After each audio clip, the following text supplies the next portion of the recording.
Welcome back to another episode of Rock Boys Football. Mike Norvell, Florida State, taking the podium for ACC Media Days. And look, I think I have the same approach to Media Days as almost every single Florida State fan listening. That is, hey, we gonna take everything we hear with a little bit of grain of salt. And we don't want what happened 12 months ago happening in 2025, where we thought this team was one thing, and they certainly were another thing during the fall.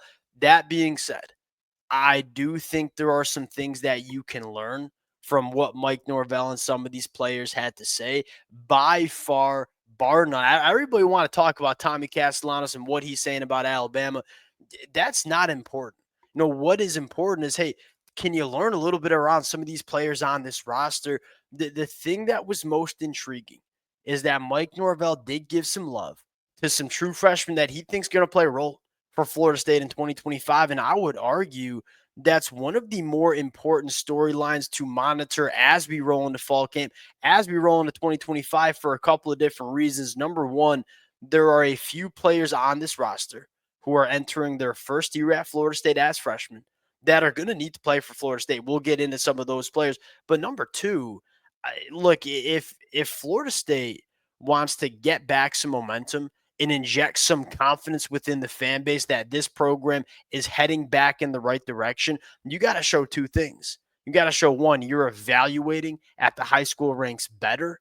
And then number two, hey, you got to show that this new coaching staff is getting these new players coming into the roster and spitting out good football players on Saturday. And some of these freshmen going to be an opportunity for Florida State to show that they can do that over the next couple of years. Want to get into some of the names that were mentioned by Mike Norvell. Look, are we reading maybe a little bit too much into it?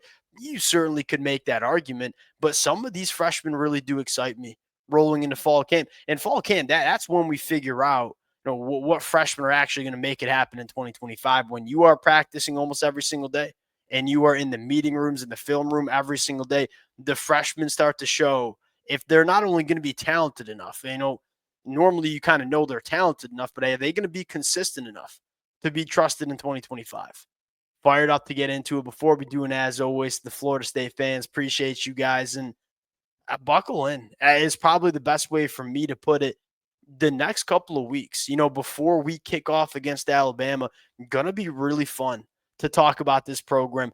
A lot of new faces, brand new coaching staff, brand new. I mean, I'll say it how it is. I think there's a brand new vibe around Florida State rolling into 2025. I ain't sure if it's a good or bad vibe just yet, but it's a new vibe, and we got to figure out during fall camp what kind of vibe that is. If y'all do enjoy the content, consider subscribing to the channel. Appreciate you guys. Without further ado, let's get into it. I want to start freshman wide receiver Javon Bogs, flying under the radar, man. And he flew under the radar at the high school ranks too.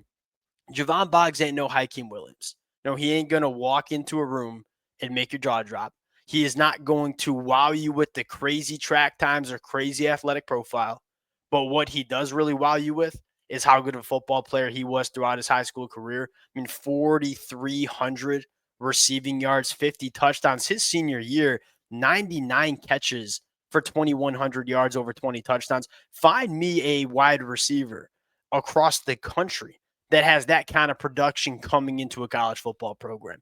Javon Boggs is the epitome of, look, I'm a really good football player. I might not necessarily be the best athlete at the position. I ain't the biggest, I ain't the fastest, but I'm a really, really good football player that has shown on the football field with my pads and my helmet that I can contribute. He's a very polished wide receiver, was arguably, and he's a physical dude. I said he ain't the biggest, but he's got a college ready body. But more importantly, he showed us through his play at the high school ranks that he's one of the more polished and day one ready wide receivers in the country. Well, why is that such a big storyline for Florida State? Well, we don't really know what our wide receiver 3 is. I think the majority of the passing attack is probably going to go through guys like Squirrel White and Deuce Robinson, both of which Florida State seems to be very happy with what they're getting from both of those additions. We're still looking for that wide receiver 3. Javon Boggs very well could be that guy. One of the more intriguing storylines for Javon Boggs, the dude is 200 plus pounds. And look, when you're playing wide receiver, in this Florida State offense with Gus Malzahn run those plays, if you ain't blocking your tail off down the field, you probably ain't going to play. And that's normally the physicality part of the game is where a lot of freshmen and sophomores struggle with. I don't think that's going to be a problem with a guy like Javon Bogs. Go look at him. He looks like a guy that's been in a college weight room for 4 years. Javon Bogs, number one watch list for me heading into fall camp on the offensive side of the football. There's a guy on defense we got to talk about. Number two, Usman Chroma, guy that we didn't get in spring practice. Mike Norvell singled him out as well in terms of you can just tell this kid's a little bit different. That's what we're looking for. I look at this running back room for Florida State and say a lot of solid running backs, not a ton of running backs that move the needle though. Usman Chroma, I've been saying his name wrong, by the way. Usman Chroma. He'd be moving the needle in terms of the talent that this kid has at the running back position. Florida State is looking for, at least in my opinion, Florida State's looking for somebody to separate. If you're going into a college football season with 6 running backs you probably don't like any. You're looking for 1 or 2 guys to separate and show that they're the difference maker. They're the guy that's going to get 20 to 25 carries a game. Now, is Usman going to be ready to do that? We going to find out real damn quick in fall camp. You're hearing all the right things from this kid, not only from Mike Norvell at the podium, you're also hearing it from the inside sources. We're really happy with the kind of guy we like. The other guy is Gavin Sawchuk, not necessarily noted individually by Mike Norvell, but if you're asking me, hey, who are the 2 running backs that have the opportunity to separate and show that they're the guy, they're the bell cow? I think it's the 2 newcomers that are joining this team prior to fall camp, Gavin Sawchuk and Usman. Who's going to separate? You're hearing all the right things from a guy like Usman. Number 3, Chase. Okay, so Chase Lofton, I think Florida State hit with him. We're hearing a ton of positive feedback from Chase Lofton. I will say this: I'd be surprised if he plays a lot of football. Number 1, you hear a lot of good things about Randy Pittman, who came over with Gus Malzahn from UCF. Number 2, Chase Lofton, although probably the most talented pass catching threat in this tight end room, not sure if he's going to be ready to be that inline blocker that you want to play tight end for Gus Malzahn. You got to get it done as a blocker. That's not to say Chase Lofton won't be that kind of guy over the next couple of years. There's probably some work that needs to be done from a physicality standpoint before he's ready to play. He's a guy that might be used in some special situations, red zone type looks. I would be surprised if he's an all-purpose tight end for Florida State, but another guy that it sounds like Florida State likes. And look, we've been hearing awesome things about Kevin Sperry to the point where I don't know if it'd be all that surprising if Kevin Sperry is quarterback 2. He's a really good athlete. You don't assume he's a great athlete because he don't look like a great athlete. This kid, it has some juice to him as an athlete, and he's been really good in spring practice. Is he the guy that Florida State's going to rely on if we need to access our depth in the quarterback room? Going to one more thing, Richie Leonard. Mike Norvell said, hey, we thought he was our best offensive lineman last year. I like hearing that, him coming back for one more year at Florida State. All right, to me, this might be the most important, though. The most important play. He ain't going to be a starter, but I think he might be the most important freshman on this football team. That's Kevin Wynn.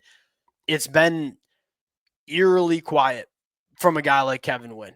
He was the guy that I would hear from during the offseason. Haven't really heard a ton about him. Mike Norvell names drop him at the podium. That fires me up, and it should fire a lot of Florida State fans up too. Not necessarily because he's going to start. You're starting to know, as we all know who that is, Darryl Jackson, who I think has the opportunity to be one of the more imposing and dominant defensive linemen in this conference and in the country.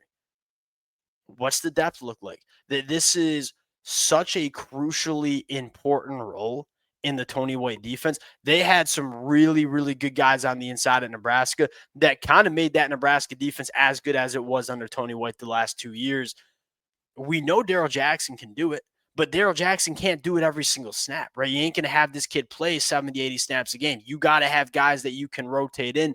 Now, the goal for Florida State is, look, I don't think you'll have another presence like Darryl Jackson, but do you have guys that can come in and two-gap, play that nose tackle position and not have a significant drop off. To me, Kevin Wynn was the most important freshman that Florida State signed because he's a guy that, one, fits what Tony White wants to do, but number two, I always thought he has the ability to come in and play early. Can we get 20 plus snaps from Kevin Wynn this year a game that is quality, that doesn't have a lot of drop off? Look, I think KJ Sampson could certainly be a guy. He is in the definition of a prove it year going into year 3.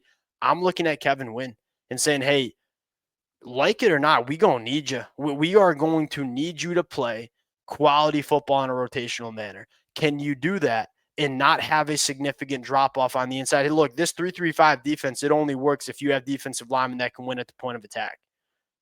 Can Kevin Wynn be that guy? Think he's built to be that guy? Think he had the physicality coming out of high school to be that guy? Got to see it in fall camp. Got to hear about it in fall camp, especially as you start looking at playing Alabama, who they got some dudes on the offensive line that can move bodies. Last thing I'll say, Earl Little, like super excited to see. It sounds like we all knew what Earl Little could be, right? We all know how talented of a football player he is capable of being. A little bit of a funky position fit, didn't play his best football early in the season. I couldn't, it's the best way to say it. I couldn't think of a better position for him to play, better role in the defense to play than that rover position in Tony White's defense, where you're going to ask him to do a lot of different things. You're going to ask him to come around the line of scrimmage, be physical, fit the run. It's perfect. And that's part of the game. As much as we want to talk about, Jimmy's and Joe's and player development, which matters, arguably the most important part about college football, the other side of it, we got to make sure we're getting guys in positions where they can be successful. We got to make sure and we're asking players to play spots where it best suits them as football players. I think that's what you're going to get from Earl Little Jr. I don't think they took him to ACC Media Days without him asserting himself as not only a leader of this football team, but also a dang good football player. Now, you don't really become a leader if you ain't good on the football field. I'm excited about Earl Little Jr. in a big-time way. We will pause it there. Appreciate you guys rocking with it. Been a blast talking this program. Going to be a blast talking this program. And we'll talk to y'all later.